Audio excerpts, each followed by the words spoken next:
Good. Back to the Torah portion of the week. Matot Maseh. The tribes, Matot Bnei Israel, the tribes, the staffs, and the journeys. So now we're talking about the tribes of the Jewish people, and the Jewish people are now making a war with Midian. If you remember, Midian sent their daughters, dressed their daughters up as prostitutes and put little idols around their necks. And the great, holy, wise, successful Jewish people couldn't hold themselves back. And they completely lost it for these ladies. And 24,000 Jews died in a terrible plague, and etc. So now has come the time that God says to Moses, take revenge on these Midianites. So we're going to see here a very strange story. Here we go. Vaydaber Hashem Moshe lemor, God spoke to Moses, saying, just let me close the door here.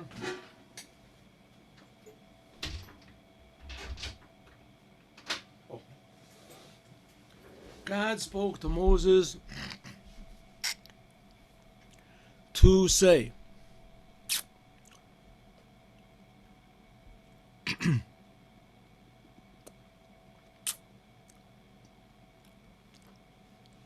so the first of all, the HaChaim, I don't want to take too much time because we have a lot of ground to cover, but let's just look at this very interesting thing.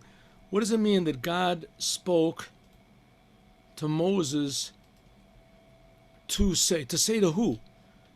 Take revenge of the Jewish people from the Midianites.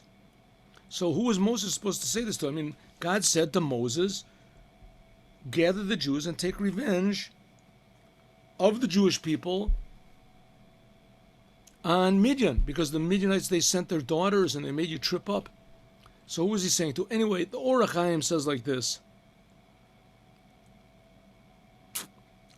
There's two types. It says one is that it was two things were hard for God. Vayadaber v'lemor. Two things were difficult for God. First of all was that Moses was about to die. And Moshe was so faithful to God, and he did so, and now he was going to die. He wasn't going to go into the land of Israel. So God, he sort of didn't like that. Another one is Be'eni Hashem al shekanas al yedido hamesa. So one thing is the fact that it was hard for Moses that he was going to die. Another one is it was hard for God that he sentenced Moses to death. Moses was going to die before. So that's what he says. God said to Moses to say. It means like this, Niskaven liramos ala pius, that God wanted to sort of calm Moses down. Litpayes lamos mitam nikam, like it says in the Midrash, that God said to Moshe, okay, listen, I'm going to let you take revenge on the Midianites. Or maybe it means to tell that Moshe was comforting God. What do you mean he was comforting? He was trying to make peace with God, that God would repent, would recant, and let Moses live. And God said, no, I'm not going to let you live. Make revenge. The reason I'm letting you live is in order that you should take revenge for the sake of the Jewish people. So this, he brings also a Midrash, and the Midrash says that God said to Moshe, is that over here? God said to Moshe, okay, listen, I'll tell you what, Moshe, you want not to die, you don't want to die. So I'll let you live if you agree not that you won't see the revenge of the Jews on the Midianites. And Moses said, no, I don't want to do it. I'm willing to die. That's going to be the next, we'll see. God says to Moses, Nakam, take a vengeance of the Jewish people from the Midianites, and afterwards, Te'asef elamecha, you will be gathered into your people. We did this yesterday. Take revenge on the Midianites and not on the Moabites. Now, really, Moses should have taken revenge on the Moabites. I mean, this whole thing came because Balak, the king of Moab, hired Bilam to curse the Jews. And when the curse didn't work, so Bilam gave this advice to the Midianites to send their daughters. And it said, and why really didn't God allow the Jews to take revenge on the Moabites? Right? Balak was the king of Moab. He made all the trouble. So because from Moab was going to come Ruta Moabiyah, and from that was going to come King David, who was going to come the Mashiach, and also Naamah Ammonit, which we said yesterday, that was one of the wives of King Solomon. Moshe, so Moses spoke to the people and he said, Heichaltzu meitchem, arm yourselves, anashim l'tzava, men for war. V'yu al Midian, and there should be, you should go on Midian. In other words, as soon as you decide that you're going to fight, you'll already be over your enemies to give the revenge of God on Midian. Now, the Midianites were a lot of people. They were big. And you're going to see that, strangely enough, God does not want all the Jews to make war. Only 1,000 from each tribe. We talked about that in the Mimer in the morning. Let's do Rashi. Moshe, even though that Moses heard, even though that Moshe heard that after he wins this battle, he's going to die, so he could have just sort of put it off. Okay, I'll make war against the Midianites. Give me a couple months, give me this. Nevertheless, he didn't. Moshe was very happy to do what God wanted, and he did not delay. Heichaltzu, what does it mean, Heichaltzu? Chalutze tzava, mezuyanim, to go up with weapons. Anashim, when it says Anashim, Anashim means tzadikim. And that's what it means, Bachar lanu Anashim. And also Anashim Chachamim. Anashim means righteous people. In other words, Jews that did not have any part of the sin with the Midianite ladies. And we're going to see that in a second. Take the revenge of the Jews on Midianite, and it says the revenge of, here it says the revenge of the Jews, right? Nikmas b'nei Yisrael, the revenge of the Jews. And here it says it's the revenge of God, Nikmas Hashem. They said, why? Shall omed neged Yisrael, because anyone who stands against the Jews, ki'ilu omed neged Hashem, it's like you're standing against God. So whose revenge is it taking? Both the Jews and God are synonymous. And that we can see all over the world. Why it's very amazing. If you look at the world, it's really quite astounding. Now we have the United Nations, which is devoted to make peace and harmony and understanding, a place where there can be, grievances can be aired, opinions can be expressed, and all the time in the United Nations, the Israel is condemned. And of course, Israel hasn't got anything really to say in its own defense, just these weak sort of arguments. And not only that, Israel stays in there. So, can you figure it out? Why? Why is this thing anti-Semitism? It really doesn't make any sense. So they make up all sorts of excuses. The Jews want to take over the world, and the Jews, that's just, it's beyond ridiculous. Even though there's a lot of really sort of nasty Jews in the world, the fact is. But, nevertheless, despite all that, and those were the ones that put the previous Lubavitcher Rebbe in prison, wanted to kill him. The Yevseksia, those were the ones that put the first Lubavitcher Rebbe in prison. Those were religious Jews that put the first religion. So sometimes Jews can really hear, they see all these Jews that opposed Moses, they opposed going into the land of Israel, they worship the golden calf. So Jews make a lot of trouble. Nevertheless, they are God's people. And anyone who goes against the Jews, like in the United Nations, even though you might explain it, they deserve it, they're not doing Torah, they're not doing the commandments, they're this. But the fact of the matter is, you make trouble for the Jews, no matter what state the Jews are in, you're making war against God. And sometimes God, makes a destruction of the first temple, but that's God's business. That's not our business. Our business is to always try to find something good in everything in the world, but especially in the Jewish people. Hechaltzu, not to ignore the bad. I'm not saying not to ignore the bad. If there's bad things, you should not ignore them. But the only way that we can really correct the bad things is by stressing the good that these bad people are not stressing. The good which is in them. The revenge. Anyone stands against the Jews is like you're standing against God. Good. Elef lamateh, 1,000 from each tribe. Elef lamateh, 1,000 from each tribe. Elef lamateh, 1,000 from each and every tribe. For all of the tribes of the Jews, you should take, what do you mean all the tribes? Even the tribe of Levi. They also sent in warriors. And he asked the question, where is it that he asked the question over here? Why? It sort of lost the place over here. Anyway, why only such a small number? I mean, there was a lot. So he said, because these were the only Jews that had absolutely no part in the sin with the daughters of Midian. Okay, daughters of Moab, daughters of Midian. 1,000. Vayimsru alfei Yisrael, elef lamateh. And so they were given 12,000 to let you know the praises of the leaders of the Jewish people, Roy Yisrael, how everybody loves them. How the Jewish people, deep down, they really love their leaders. Ad shelo shamo b'misasam. And before everybody heard that Moses was going to die, what did everybody do? They made trouble for Moshe. Od miat yiskaluni. Says they even wanted to stone Moshe.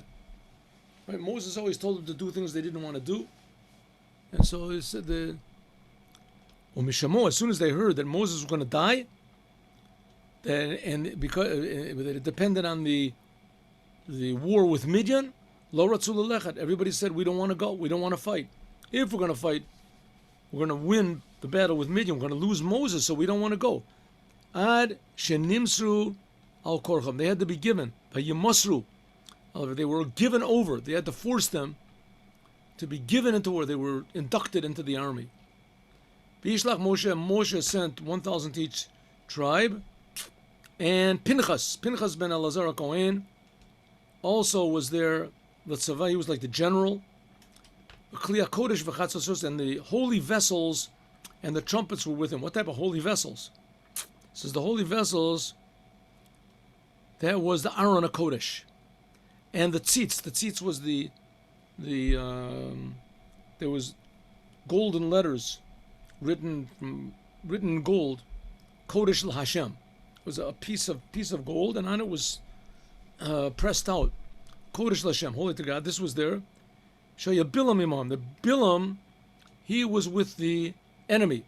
Umafriach malchei Midian b'kashafim, and he knew how to make people fly. Bilam knew how to make people fly. So if you see these people, I remember they used to have transcendental meditation. They used to have from India, and they claimed that they could make people fly. They could teach people how to fly, levitate. And I spoke to people that claimed that they did it. Well, if you want to have that as a goal, then you can be one of the Hasidim of Bilam. Bilam knew how to make people fly in the air. And Bilam was also flying with them. So Eliezer, Pinchas, showed them this, not Eliezer, Pinchas showed them the tzitz, this plate that was on his head, that the name of God is written, and they fell down. Therefore it says, therefore it says that on the dead bodies, from the people that were killed in Midian, the casualties from Midian, it says shenoflim al chalaleim. It says that they were falling. We'll see. They fell on dead bodies, from the air. The Cain and also Babilam, it says, El Chalem. He fell on the dead bodies in the book of Yoshua, book of Joshua. What does it mean? He took the holy ark, the plate on the forehead, and the trumpets they took in their hands. What does it mean in their hands? Berushutam, in his possession.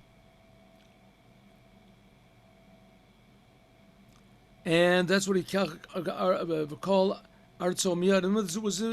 What is in his possession? What happened after that?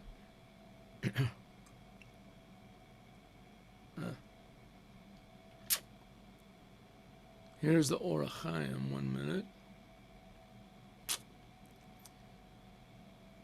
This comes to tell you that, why does it say that he took also Pinchas? It says he took 12,000 and Pinchas.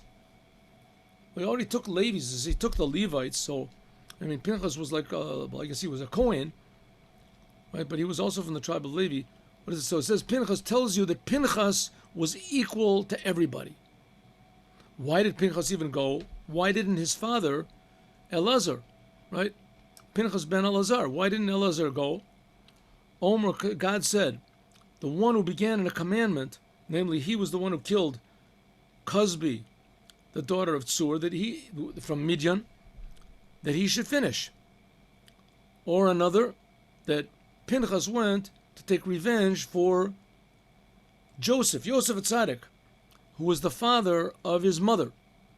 Like it says, a Midianim machru oto. The Midianim, they're the ones that sold Joseph into Egyptian slavery.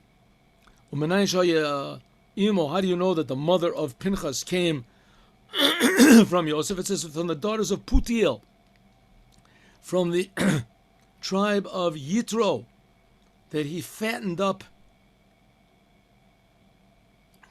cows for idolatry.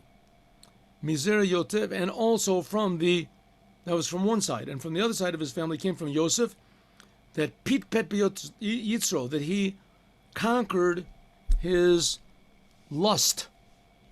It says the wife of Paro tried to entice Yosef, and she was very enticing, and he nevertheless withstood the temptation. Another, that Pinchas, he was, why was he sent out? Because he was anointed for war. So that's why he went out into the battle. Okay, let's just go a little further. Vayizbu on Midian, and they made this war on Midian, and like God commanded, and they killed all of the males, and all the kings of Midian they killed. Al Chalim, that's what it means, on the casualties. The kings of Midian flew up in the air, and they fell down on their dead soldiers. Who were the names of these kings that were killed? Eve, Rechem, Tzur, Hur, Reva. These were the 5 kings of Midian, and also Bilam ben Baor was killed by the sword. What does it mean by the sword? First of all, why does it tell the names of all these kings? Who cares? Who the names were? It says, and if you are going to tell the names of them, so why say afterwards that he killed Evi, Rechem, Tzur, Hur, and Reva?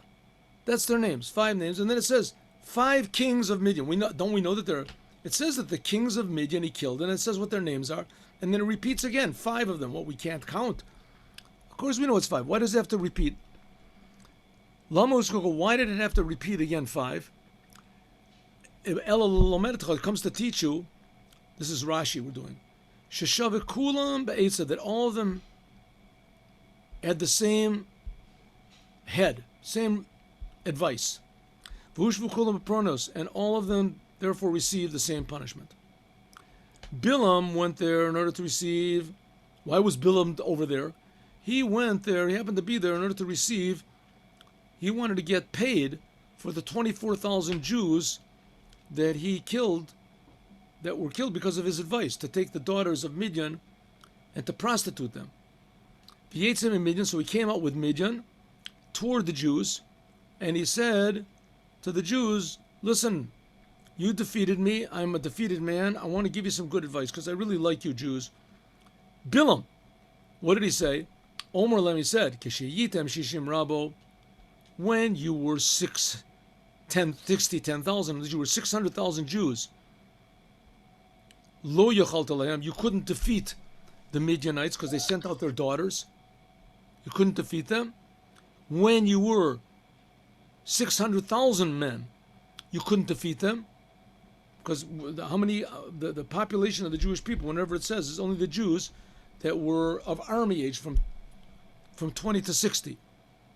It says you couldn't defeat them. Achshav, now, you're only 12,000. You think you're going to go and defeat them?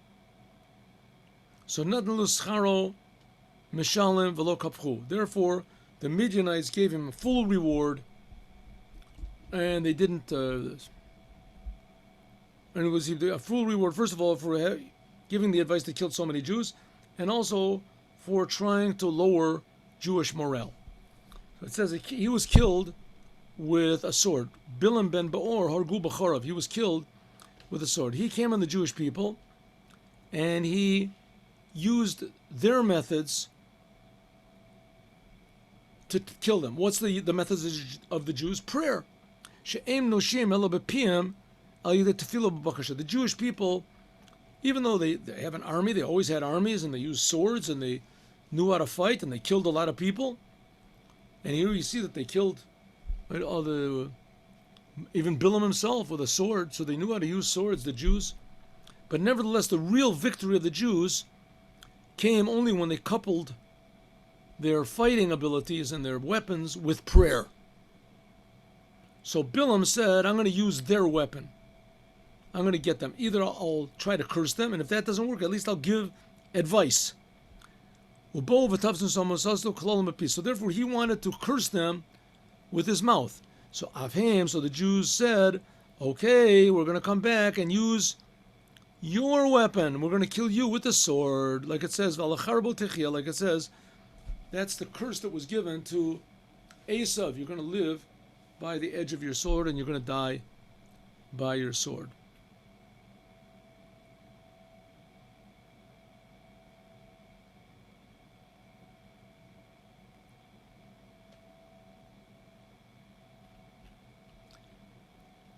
The Jewish people then returned. They returned the daughters of Midian and the children and all their animals and all of their flocks and all the riches that they took and all the cities and all of the palaces they burned with fire. And they took all this riches and everything, and they and the people that they took in prison and the animals and the ladies, and they came to Moshe and Elazar Kohen, and they said, here are the prisoners, here's the flock, here's the sheep, here's the money that we took from Arvos Moav, that on Yarden Richo. Did we everything? Rashi says it comes to show that they were honest. They brought everything to Moshe. Moses and Elazar came out, and outside of the camp, and Moses got very angry. Moshe got very angry, and he said, nobody died for the Jews. Nobody died. And they took all these. Moshe got very, very angry. Why? From the spoils. This comes to teach you that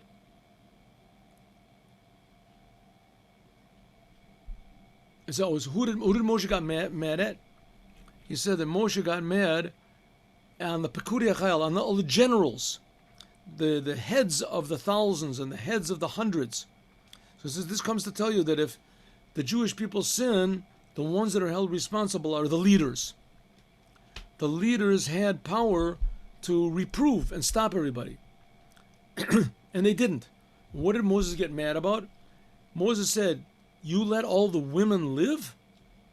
They were a big stumbling block for the Jewish people because of Bilam. And that's why there was this big plague that all the 24,000 Jews died. And Moses is going to give an advice tomorrow what to do with all of these people. And we're going to talk about this, God willing, tomorrow. Now let's learn a little bit about the Holy Temple. 10 minutes, huh? Maybe we should have done a little more. Here's the Holy Temple. Here it is. Second Temple. This is the Second Temple. This is the order that the Second Temple was in. Let's see if we can get that. 1 minute. No, here. Yes. So yesterday we talked about the ground and the stones in the Heichal. This whole thing is called, right? The stones. The whole entire Ulam. The Heichal, the Devir. And also the Kevesh, the ramp, and the Mizbeach. All these had to be from stones that iron never touched. That's what we learned. Let's go back to the law and see. No.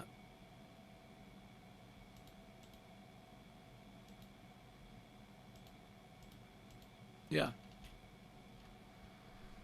A stone that was touched by iron after it was put into the Mizbeach or in the Kevish, that stone is no good and it can never be used again. But if a stone touched anywhere else, any of the other, if an iron touched anywhere else, any other stone, that even though you weren't supposed to touch it, but if it did touch after it was already built, then it's okay. Also, they would smear the altar. This is the altar. They would smear the altar twice a year. They would smear the altar with lime or cement or something like that on the outside, and to make it white and smooth, look nice.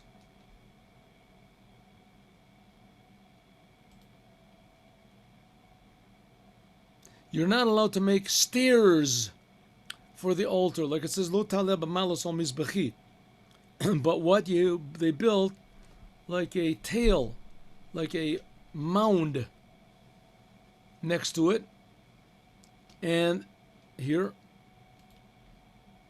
it goes up. This is down on the ground, and it raises up gradually. We'll see it's going to be 32 amas. We'll see how big it's supposed to be, and it raises up gradually until it reaches the top. So it cannot be used going up by stairs.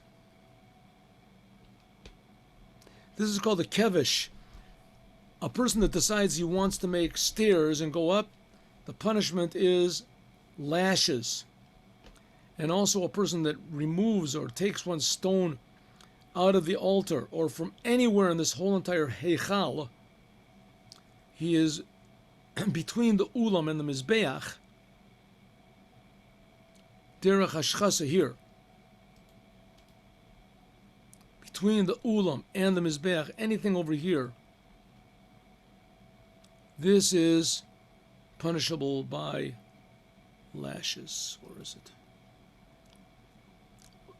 Maybe in Olam is it derech hashchasa loke. He is punishable by lashes, like it says in Itatztem milchotosam, that you should destroy the altars of idolatry. But lo tasun kein l'Hashem Elokechem, but you cannot do that to the altar of the temple. What about the menorah, the vessels, kalim, all these things? We remember we learned about it a little bit. Maybe last year we learned also other times, but there was the candelabra that was standing on the ground. That was on the, as you went into the holy, here, the heichal.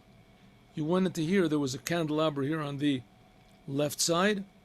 There was on a table that had six layers to it. And each layer there was 2 loaves of bread. Oh, let's see. Oh, I got some pictures over here. Hey, how did that pop up? Huh? 1 second, 1 second. Where did that pop up from? Interesting. Oh, look at this. Here we go. Hey. Okay. Here's the altar. Here are the stairs going up. This is the picture. If you would take away the whole building over here, so this would be the picture. Here is the candelabra. Not a very good picture. It's supposed to be over here. This is supposed to be a little bit more forward. And this is supposed to be against the wall. It's not right against. All right, anyway. What can we do? It's a little bit supposed to be against this wall over here, and it's supposed to be straight. The arms are supposed to be straight. And this is supposed to be the showbread. Can we make this bigger? I doubt it. Nah. Okay.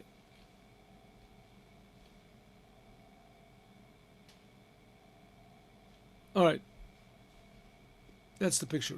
Nice, it would be a little more accurate, but better than nothing. I guess better than nothing. Who knows? And this is supposed to be the ark. The ark on the top. Yeah. All right. Let's go back. How do we go back? How do we do it? Yeah. Like that. There we go.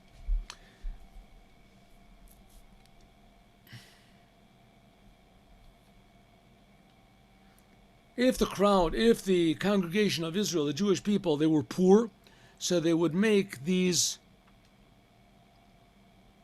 I'm sorry.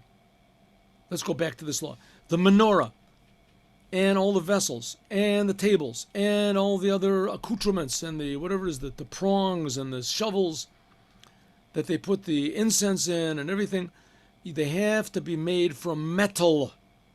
What type of metal? You're going to see in the next law anytime you want. You'll see in a minute. If you make them from wood, or from bone, or from stone, or from glass, no good.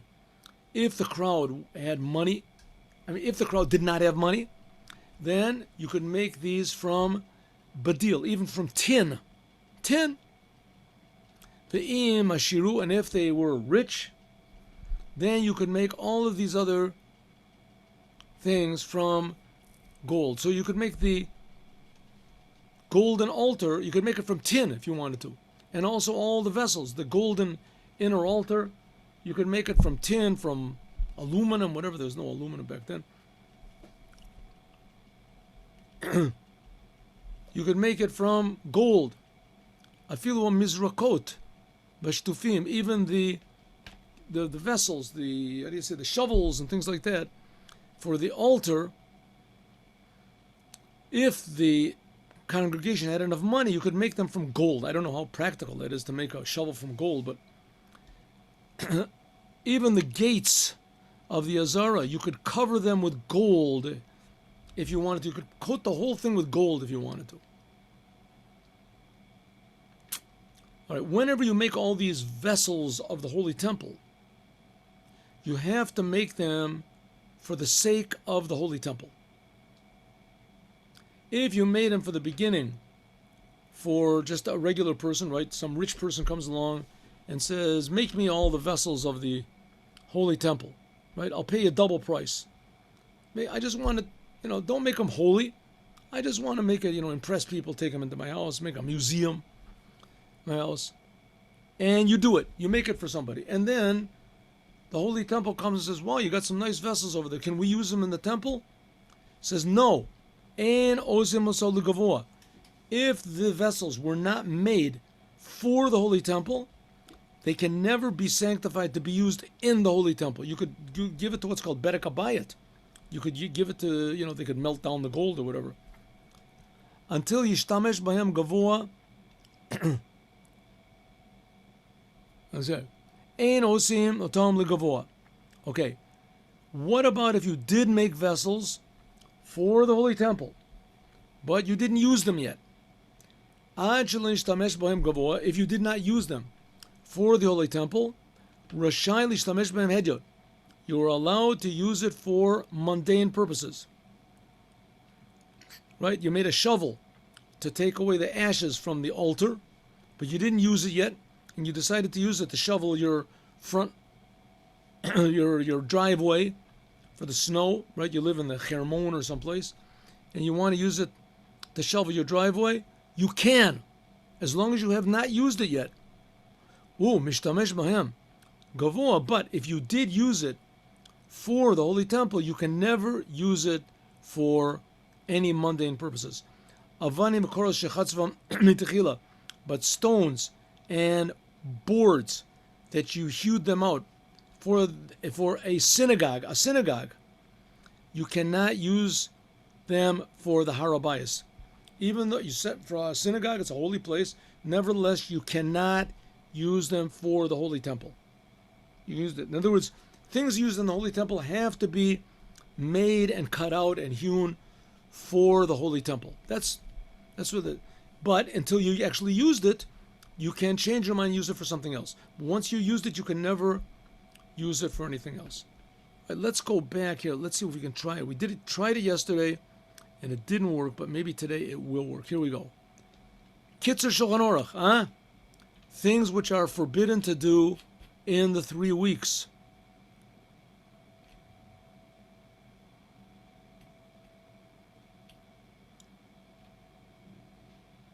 Okay, here we go.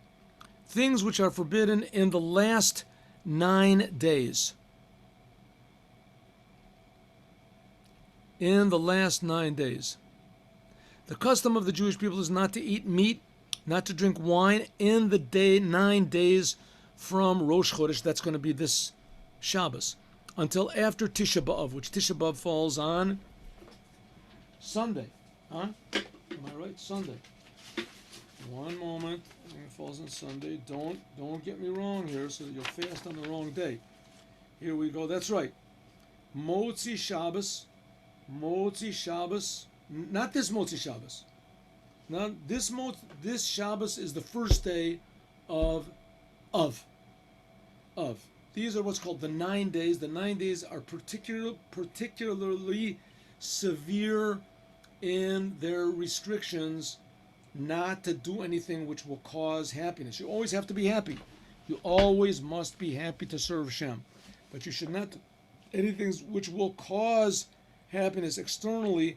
Happy. No weddings. We don't even eat meat and wine. If that's what makes you happy, don't do it.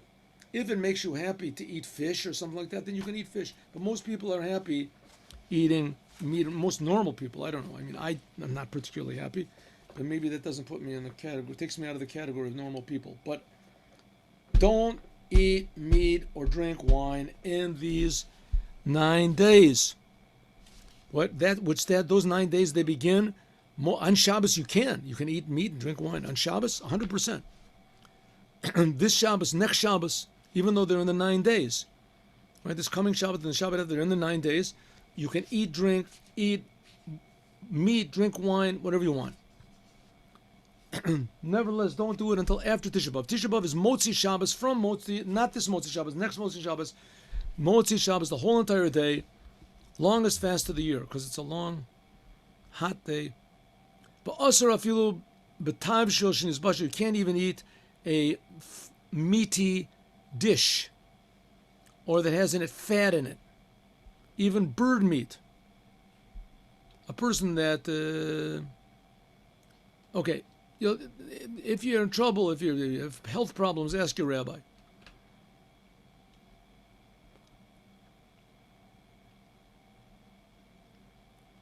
What if there's a Sudas mitzvah? What type of Sudas mitzvah? You can't make a wedding, but what about a bris milah? What about a bar mitzvah? What about a pidyon ben? Right, when the child is 30 years old, you make a meal. What about siyama maseches? What about if you complete a tractate of Talmud? We in Chabad have a custom that we've had every day. We have finishing a tractate. A lot of people do, but they eat meat afterwards. We don't eat meat. It's permissible to eat meat and drink wine. So if you go into a synagogue and you see on the 9 days they're eating meat and they drink wine, ask why. Is it because we finished the Masechet? We finished the tractate of the Talmud. So you can eat with them and drink with them, but Chabad does not do it. We don't do it, not because, who knows why, we don't do it. Chutz, except for, they're permissible to eat wine, and except for the fathers and the brothers and etc., and for those people who have some connection to the mitzvah, Okay, you can invite 10 more people to come to the mitzvah, to eat at the mitzvah. Okay, we don't do that though. Also, we have the custom not to wash our clothes for these 9 days. So what do? Have clothes prepared for beforehand. And if you're in a hot place, like in Israel, it's pretty hot now. So I say that you're not supposed to change your outer clothes, but your underclothes you can. So if you just take a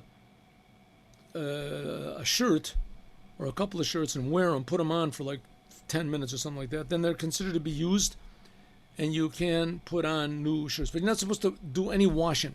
Afilu chaluk, even a garment that you don't want to put it on, you should not wash it. Don't do wash. Okay, certain exceptions there are. You can ask your rabbi, what are those exceptions? What about gloves? What about, okay.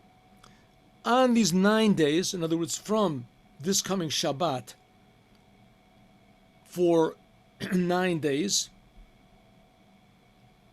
you don't make new garments or buy new shoes or weave or anything like that, brand new. No new garments. Don't buy anything new.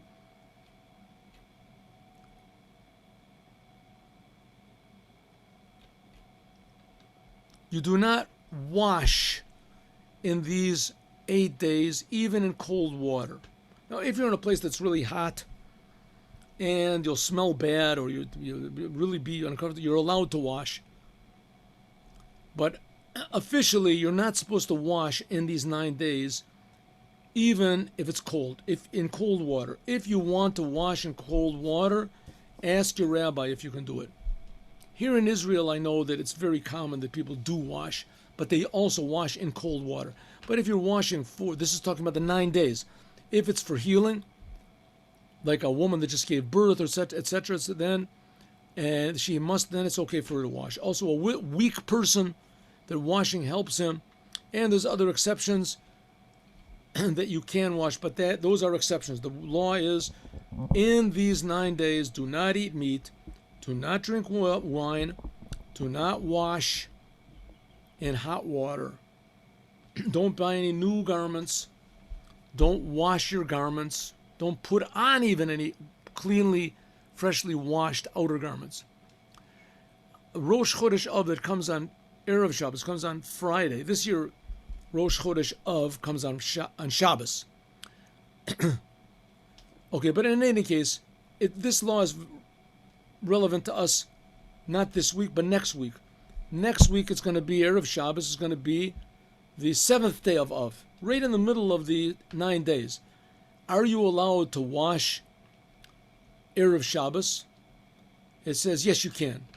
You can wash, and even in warm water, if that's your custom. But, says the Erev Shabbos Chazon, and it was the last Shabbat right before Yom Kippur, you should not wash in hot water, even a person that does that.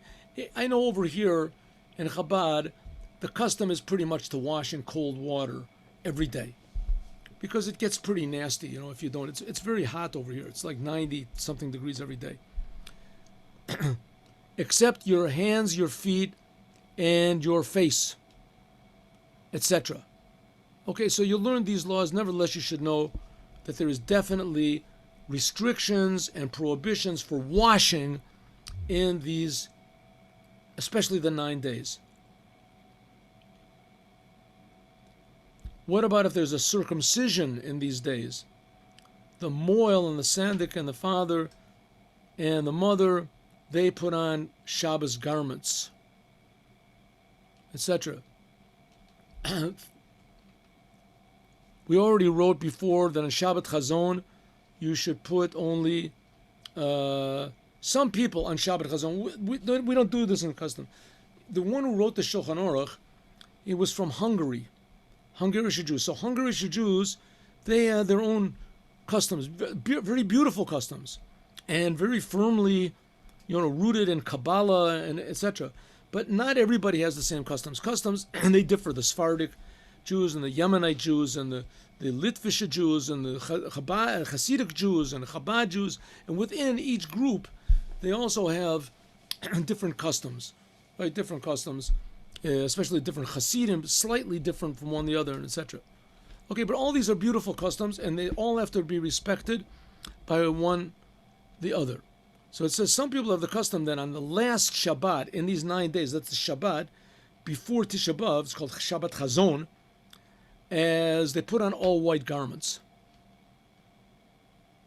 Big day Pishtan Lavad, only white linen garments. And the custom is on Shabbat Chazon that the maftir, the rabbi who is the highest in the community, he's the one that reads the maftir.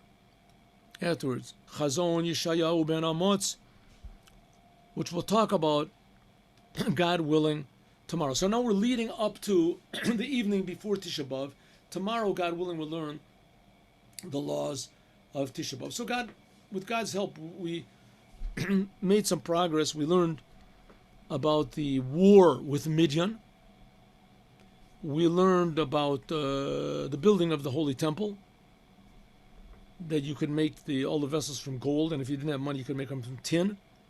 And we learned about a few of the laws of the coming up to Tisha B'Av. So God willing, we'll continue. Tomorrow morning, 8:15, we'll continue the Maimer at 8:15. The Maimer in the morning, and at 9 o'clock we learn the Devar Malchut until 9:30. God bless you all. Have a good day with Mashiach now.